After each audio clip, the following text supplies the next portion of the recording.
à gauche et à droite.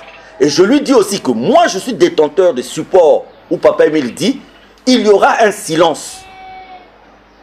Et ce silence, il ne faudrait pas l'interpréter comme la mort, parce que dans ce silence, je veux me manifester d'une autre façon. C'est l'enseignement que je lui donne. Et je lui dis, la preuve en est que quand vous venez avec l'idée d'un retour de deuil à Loussala, c'est un blanc qui vient. Et si vous suivez les paroles de ces blancs, eh bien, ce jour-là, si vous avez compris, vous ne devez plus faire ce que vous êtes en train de faire. C'est ce que je lui dis ici. Et voilà le début de notre séparation. Parce que lui, il veut me faire avaler une mort physique de Guy-Émile Houphouët-Boigny. Et moi, je lui dis, mais écoutez, vous constatez la mort. Quelqu'un qui a des milliers d'enfants, vous gardez l'information pour vous. Vous lui donnez un autre nom. Il me présente des papiers où il me dit, ouais, voilà, c'est Papa Émile qui m'avait demandé de changer de nom et tout. Je dis, mais oui, quel que soit. Mais pourquoi vous avez agi comme vous avez agi? Et si tel est le cas, un corps que vous déposez à la morgue la même nuit, et la même nuit vous venez récupérer le corps, je dis, ça ne va pas. Et j'ai dit, votre théorie, vous la mettez là où vous voulez. Votre théorie, vous la mettez avec votre famille. Moi, je suis de celui qui ne veut pas vous dire que je suis en contact physique avec Guy-Émile Houphouët-Boigny. Je suis de celui qui va pas aussi, je suis celui qui ne dira pas aussi que, voilà, Papa Émile a été enterré parce que je n'ai pas été là. Je n'ai pas vu et je n'ai pas en ma possession des preuves concrètes qui le prouvent. Ce n'est pas un refus. Mais moi, je suis de l'enseignement parce que je sais que Papa Émile, à un moment donné, dit 2003, 2001, 2002, 2003, je vous dirai des choses. Et à partir du moment où nous, on adhère à l'association de par la doctrine, ben, nous, ce que nous considérons, ce n'est pas la présence physique ou la mort physique, mais ce que nous considérons, c'est la divinité. C'est ce que je lui ai dit. Et notre séparation part de là. Parce que il faut que vous sachiez que quel que soit ce qui se dit, mes frères et mes sœurs, tout est prévu par Papa Guy-Émile Houphouët-Boigny. Même si aujourd'hui, il y a une absence physique, vous avez ici en 2001, le 20 novembre en 2001, vous avez ce testament écrit de la main de Guy-Émile Houphouët-Boigny. Et ce testament est aussi sur support audio. Là où il dit que s'il n'y a plus sa présence physique, dans ce document, tout est dit. Donc, en fait, cela veut dire qu'aujourd'hui, personne, même pas moi, personne ne peut se lever pour venir dire, voilà, Émile est mort, voilà ce qu'il faut faire. Tout est là. Tout est dans ce document que vous voyez. Donc, c'est la raison pour laquelle nous n'avions jamais cherché à épiloguer, à discuter, à analyser ce problème de présence physique ou de mort physique. Nous nous sommes dit, dès lors que nous avons les signes de cette nouvelle dimension spirituelle, nous nous mettons à faire ce qu'il a toujours voulu, nous nous mettons à faire ce qu'il a toujours demandé, parce qu'il n'y a rien à créer, tout a été fait, tout a été dit. Et donc nous sommes rentrés en contradiction avec l'aîné. Et quand il a engagé une action en justice, et quand la famille a engagé une action en justice, nous avons soulevé la contradiction, nous avons dit simplement ceci.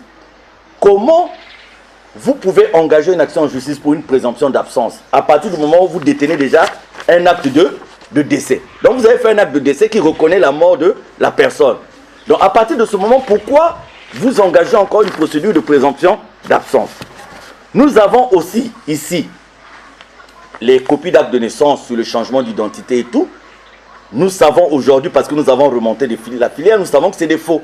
C'est-à-dire nous sommes allés ici par exemple, c'est le centre d'état civil principal ou secondaire de Kinkala. Nous avons découvert que ce sont des faux. Ici par exemple, vous avez la copie d'acte de naissance de Moutsamboté Laurent. Hein? La copie d'acte de naissance de Moutsamboté Laurent, nous avons découvert que c'était un faux. Ici vous avez une déclaration de perte. Ici vous avez la photo de l'épouse de Guy-Émile Houphouët-Boigny, Tchéla Suzanne. Oui, Papa Émile avait cette épouse. Donc je dis avait pourquoi? Parce que je ne parle pas de mort. Mais je dis que pendant que je relate les faits, c'est cette dernière qui nous envoie la cassette. Et elle est vivante aujourd'hui. Et moi j'ai toujours demandé à ce qu'elle vienne expliquer ce qui s'est passé, qu'elle vienne expliquer pourquoi ça s'est passé comme ça, qu'on l'écoute, puisqu'elle vit. Elle existe. Je l'ai eu au téléphone pendant près de 2 ans. Nous avons échangé au téléphone entre 2009 et 2011 avec elle. Et elle sait de quoi je parle. Je l'ai dit, j'ai donné une invitation à Maman Tchela pour venir dire un certain nombre de choses parce qu'elle sait ce qu'elle m'a dit au téléphone à l'époque. Et il y a des messages que j'ai gardés jusqu'à présent. Donc, voyez-vous, c'est honteux que nous soyons arrivés aux médias, un peu comme pour vendre la nudité de notre association. Mais c'était une façon de vous faire comprendre que les problèmes au niveau de la famille biologique de Guy-Émile Houphouët-Boigny ne datent pas d'aujourd'hui. Regardez par exemple, ici vous avez la grosse résultat d'un procès entre deux enfants loufois de même père, même mère. Vous avez cette grosse là, vous avez donc une décision de justice rendue sur un conflit entre deux enfants de même père et de même mère. Donc ça vous donne déjà l'esprit mercantile qui règne au niveau de cette famille. Donc c'est pour vous dire que, je répète, ce n'est pas pour la première fois que nous vivons ce genre de fait. L'amplification s'est faite simplement à partir du moment où Guy-Émile Houphouët-Boigny rentre dans la nouvelle dimension que nous avons eu à évoquer tout à l'heure. Et pour terminer sur donc l'aîné que nous voyons sur les chaînes de télévision, l'aîné que nous voyons à gauche et à droite, voici une note qu'il a signée. Cette note qui destituait ou qui voulait destituer le président adjoint de la section de France a été signée des mains de cet aîné. Et il signe en lieu et place de Guy-Émile Houphouët-Boigny. Et il signe cette note en quelle année? En 2011. Aujourd'hui, il nous dit qu'il a enterré son père en 2018. Mais pourquoi en 2011, il signe? Vous voyez, Guy-Émile Houphouët-Boigny. Donc, il signe pour faire croire que c'est Guy-Émile qui a signé cette note. Il signe cette note en 2011. Alors, pourquoi il a caché l'information, si cela était vrai? Et pourquoi il s'est mis à signer? Et je vous dis, pour les signatures, la sœur Assitou Malumbi, témoin, il m'a amené les cachets. Ce fils aîné m'a amené les cachets par lesquels il signait ses notes ici. Ce fils aîné m'a fait état de notes qu'il signait.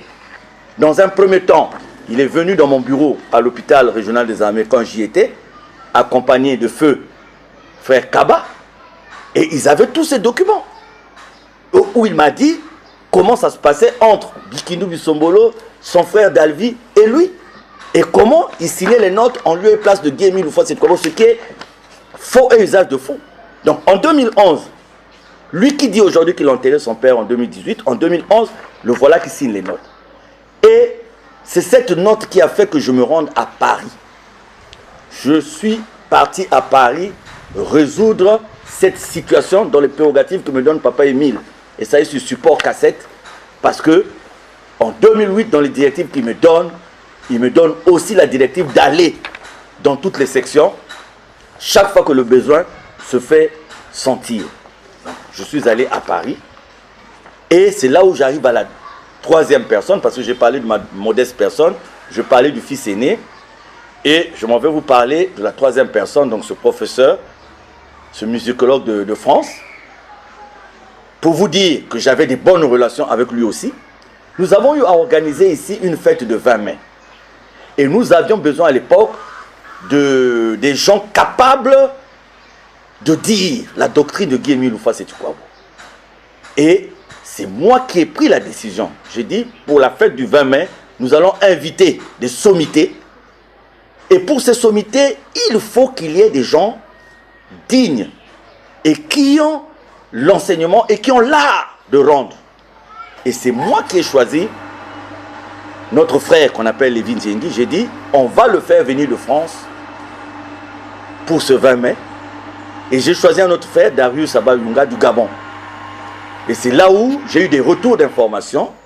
Il va m'être dit que, attention, pour ce frère-là, il y a tel problème. Eh bien, pour vérifier tout ça, je me suis rendu en France. Et pour vous prouver qu'on n'avait aucun souci avec ce frère, c'est même lui qui me reçoit à Roissy. J'arrive à Roissy avec ma défunte épouse, avec 3 de mes enfants, et je suis reçu par lui. Il me reçoit à Roissy. C'est quand il me reçoit que je comprends qu'il y avait problème, parce qu'il me dit, mais écoutez, dès que je vais arriver au Congo, il faut qu'on parle de la mort de Guy-Émile Houphouët, sais-tu quoi? Je dis, mais dis donc. Et même le frère qui me prend dans son taxi, un frère d'origine ivoirienne, Il me dit, bah, papa Mikungi, comme tu es venu, tu vas nous éclairer, tu vas nous enfin nous confirmer cette histoire de mort. Je dis, quoi? Une histoire de mort? Et voilà que pendant 2 jours, de 21h à 3h du matin, là où j'ai résidé à Sault-les-Chartreux, dans l'Essonne, je reçois la délégation du frère Lévin Diengui. Et nous débattons. Ceux qui sont sur Internet, ceux qui ont vu à la télé, quand vous voyez un extrait qu'on prend de moi, où je dis, bon, on ne peut pas parler de sa mort de cette façon, donc quand les gens se sont arrêtés à cet extrait, en fait, ma pensée à cette époque, je disais, je voulais restituer simplement le fait qu'on ne pouvait pas parler de mort. Mais parlons d'une dimension spirituelle parce que la mort physique ne peut pas être considérée dans le cas de Guy-Émile Loufoy Seti-Kouabo. Et si j'avais réellement, comme ils disent, parlé de la mort de Guy-Émile, pourquoi nous nous sommes séparés avec eux? Parce que nous sommes séparés en queue de poisson. Mais si nous nous sommes séparés en queue de poisson, c'est parce que je n'ai pas accepté leur idée sur cette question. Sinon, si j'étais parti pour confirmer la mort ou parler de la mort, nous aurions été ensemble, nous aurions parlé le même langage. Mais je leur dis, écoutez, c'est faux. Ils ont produit des supports. Je dis oui, c'est des supports de certaines années. Mais la doctrine, elle évolue. Dans les supports, il est dit une chose. Et après, vous voyez qu'avec l'évolution, Guy-Émile dit que même s'il arrivait, il vous arrivait de me donner la mort, en un clin d'œil, je reviendrai à la vie. Ça, c'est dit de sa propre bouche. Et le frère qui prétend aujourd'hui défendre la doctrine de Guy-Émile Loufoy Seti-Kouabo, quand Papa Émile l'exclut, c'est-à-dire qu'il a cette cassette-là, qu'il a envoyée à gauche et à droite, mais après, il est exclu, pas de l'association de Zolamour, mais il est exclu de l'OPH. Et écoutez ce que dit le maître dans la note qu'il exclut, cette note qui est ici. Il dit, c'est pourquoi dès aujourd'hui, le frère Diengui Lévy, membre complet de l'OPH, membre du secrétariat permanent du BCI, secrétaire chargé des affaires culturelles et artistiques, prédicateur général adjoint chargé de la formation des prédicateurs au Congo et dans le monde, responsable du ministère de la prédication séti-kouabienne, celui que j'avais surnommé Roi David, ma plume, mon porte-parole, rédacteur, celui que j'avais surnommé, donc il parle déjà en termes de passé, rédacteur général adjoint de la presse Luzolo, est exclu de l'organisation PH et de l'association Luzolo Amour pour avoir écrit délibérément dans le livre intitulé La doctrine de l'OPH, ce qui suit. En conséquence, ce frère ne doit plus rien écrire ni sur l'organisation PH, ni sur l'association Luzolo Amour, ni encore sur ma modeste personne. Écoutez bien ce paragraphe, parce que je suis obligé de vous donner ces détails pour que les uns et les autres comprennent. Toutes mes déclarations, autorisations, certificats ou autres documents quelconques que je lui ai remis sont déclarés nuls et de nul effet. C'est-à-dire, toutes mes déclarations, autorisations, certificats ou autres documents quelconques que je lui ai remis sont déclarés nuls et de nul effet. Donc tout ce qu'il peut produire aujourd'hui avait déjà été déclaré nul et de nul effet par Guy-Émile Loufoy Seti-Kouabo à travers cette note numéro 002 1998. La note est là. Donc le maître de la moisson, le propriétaire de la mission, le président fondateur de l'association a dit que toutes ces déclarations, autorisations, certificats ou autres documents quelconques remis à Lévin Diengui sont déclarés de nul effet. Et il dit, la vente de tous les livres ayant trait à l'organisation PH, à l'association de Zola Amour, ainsi qu'à ma modeste personne dont il est l'auteur, est suspendue au Congo et dans le monde entier. Même quand il revient, parce qu'il faut dire que ce frère devait revenir normalement en demandant pardon. Mais il n'a pas demandé pardon. Mais même s'il n'avait pas demandé pardon, il va être réintégré. Papa Émile fera cette note où il dit, c'est cette note du 2 juin 1998, il dit, malheureusement, je constate que mon gros Kalaka tarde à réagir alors que la sanction à lui infligée a une valeur éducative pour mettre fin à cette erreur que j'ai maintes fois relevée, notamment à la montagne 1998. Il dit, cependant, je pense que cette sanction a déjà fait réfléchir sérieusement le frère Lévin Diengui, qui, j'espère, ne reviendra plus jamais sur cette faute. C'est pourquoi, en tant qu'Émile, je le pardonne et je lève la mesure d'exclusion qui le frappait. Écoutez le paragraphe qui suit. Néanmoins, je lui retire ce jour tout droit d'écrire un quelconque document ou ouvrage relatif, soit à moi-même, soit à l'ASLA, soit encore à l'OPH, jusqu'à nouvel ordre. Néanmoins, je lui retire ce jour tout droit d'écrire un quelconque document ou ouvrage relatif, soit à moi-même, soit à l'ASLA, soit encore à l'OPH, jusqu'à nouvel ordre. Vous voyez, ça c'est de Guy-Émile Houphouët-Boigny. Et ce qui est dit là, il n'y a pas un support qui vient dire le contraire, qu'il est en droit de faire ce qu'il fait. C'est la raison pour laquelle, pendant que Papa Émile parlait, pendant que Papa Émile s'exprimait, il s'est tué. Il ne pouvait pas parler parce qu'il y avait ces mesures. Donc il trouve l'occasion de parler pendant qu'il y a ce silence de Guy-Émile Houphouët. C'est Ikwabo, ce silence qui est interprété par les uns et les autres comme ils veulent. Donc voilà, il fallait que je vous parle. Je vous ai parlé de ma modeste personne, parce que je vous ai dit tantôt qu'il y a 4 noms qui revenaient tout le temps dans cette situation. Je vous ai parlé de moi. D'autres seront libres de parler de moi aussi. Je vous ai parlé du fils aîné. Je vous parle de ce frère qui est venu de France. Et je vous dis la réalité de ce qu'il est par rapport à Guy-Émile Houphouët. Et c'est la même chose que j'ai eu à dire à Paris. Et c'est ce qui a causé la séparation entre lui et moi. Et vous voyez, le bureau dans lequel il évolue à Paris, c'est un bureau qui est issu de cette note signée de Guy, de fils aîné. Donc le bureau que lui il organise à Paris, là, c'est le bureau qui a été créé sur la base de cette note du 28 janvier 2011. Donc eux qui disent qu'Émile est décédé en 2008, le bureau qu'ils ont créé là, dans lequel ils évoluent, c'est sur une note signée de Guy-Émile Houphouët-Boigny en 2011. Je pense que pour ceux qui sont sérieux, au fur et à mesure que j'évolue, vous comprenez déjà dans quel magma, dans quel méli-mélo nous nous trouvons. Et je m'en vais vous parler enfin de la troisième personne, Jean-Pierre Bikindi Bissombolo. Je n'ai pas grand-chose à dire, j'ai beaucoup parlé déjà sur ce fait. Et vous voyez, le petit minaret que vous voyez là à étage, en bas, si vous voyez la salle que j'ai aménagée là avec quelques sanitaires, c'est là où il est venu à 2 ou 3 reprises sur instruction de Papa Guy-Émile Houphouët-Boigny. Parce que Papa Émile va lui dire, désormais quand tu vas à Pointe-Noire, tu ne dois aller nulle part que chez Papa Mikungi. Et voilà pourquoi j'ai aménagé, là où est devenu mon bureau là, j'ai aménagé cette place où il venait avec sa soeur. Et pourquoi Papa Émile l'envoyait ici, c'est pour que nous échangeons sur les directives que Papa Émile avait eu à me donner. Et donc, voilà que, à un moment donné, j'ai constaté qu'à son niveau, il s'était impliqué aussi dans les manœuvres de la famille. Donc, on a commencé à signer des notes au nom du grand maître. On a commencé à changer des décisions, notamment par exemple le pagne du Mont Kari-Kari, etc., etc. Et j'ai tiré la sonnette d'alarme. Et quand j'ai tiré la sonnette d'alarme, je lui ai écrit, je lui ai adressé près de 13 correspondances où je lui ai dit de revenir à la raison parce que ça n'allait pas. Et voilà la rupture avec celui-là aussi. La rupture tient de ça parce que j'ai refusé de faire la volonté de la famille biologique. J'ai refusé de faire la volonté de ceux qui adhéraient à la ligne de la famille biologique. Et je suis resté sur l'enseignement de Guy-Émile Houphouët-Boigny.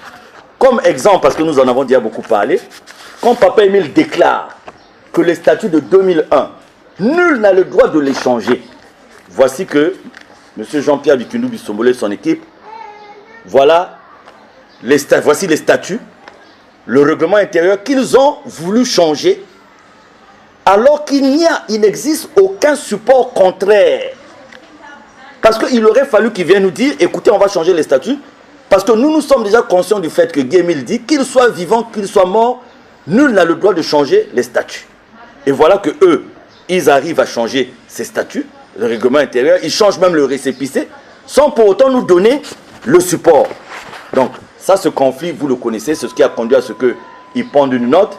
Si encore à Madingou, il avait parlé de son propre vœu, c'est bon, il a dit qu'il parlait au nom de Guy-Émile, qu'il reçoit des coups de fil de lui. Bref, en ce qui le concerne, j'ai suffisamment parlé au cours de toutes mes déclarations, de mes interviews, de mes exhortations précédentes. Donc, voyez-vous, je voulais vous parler de nous pour vous dire que dans la réalité, il ne s'agit pas d'un problème de personne. Pour dire aujourd'hui que nous allons nous asseoir comme dans un parti politique, comme dans un syndicat, comme dans une mutuelle, comme dans une ONG, qu'on va s'asseoir pour chercher à se réconcilier. Non.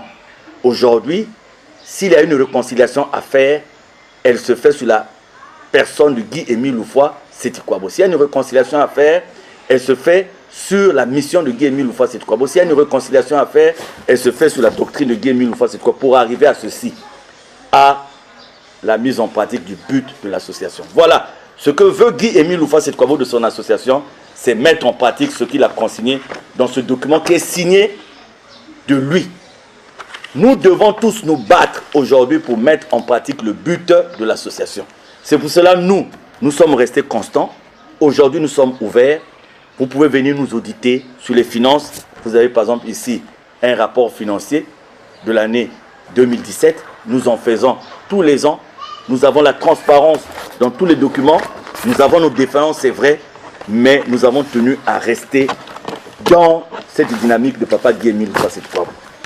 C'est avec beaucoup de peine que je vous ai apporté ces détails. C'est avec beaucoup d'émotion aussi, parce que je n'ai jamais voulu exposer la dignité de notre association.